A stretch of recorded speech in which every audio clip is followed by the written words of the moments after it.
Assalamualaikum, Mansur Muhammad Fazik dan saya akan membentangkan bab pembiasan gelombang. Maksud pembiasan gelombang adalah perubahan dan hambatan gelombang yang disebabkan oleh perubahan laju gelombang apabila gelombang itu merambat dari satu medium ke satu medium yang lain. Formula penting yang kena ingat ialah V1 per lambda 1 sama dengan V2 per lambda 2. Seterusnya, kesan atas ciri gelombang. Untuk kawasan dalam kecetek, sudut tuju dia lebih besar daripada sudut biasan. Untuk kawasan cetek ke dalam, sudut tuju dia lebih kecil daripada sudut biasan. Panjang gelombang untuk kawasan dalam ke kawasan cetek dia berkurang. Daripada kawasan cetek ke kawasan dalam pula dia bertambah. Frekuensi tidak berubah untuk kedua-duanya. Lepas tu laju gelombang dalam ke cetek berkurang, cetek ke dalam bertambah. Arah perambatan dalam ke cetek dia dekat dengan garis normal. Untuk cetek ke dalam dia menjauhi garis normal. Seterusnya, cara melukis gambar rajah pembiasan gelombang air sata.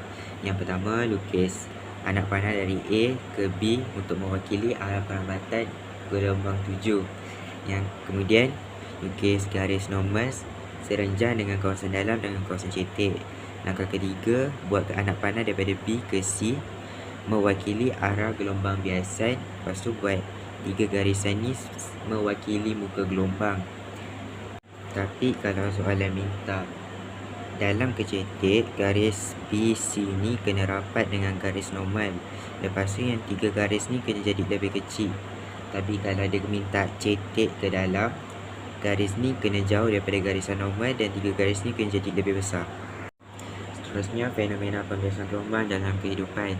Contohnya, pada waktu siang, udara yang berhampiran dengan permukaan bumi ni dia panas. Bunyi dia bergerak lagi laju dalam udara panas berbanding dalam udara sejuk.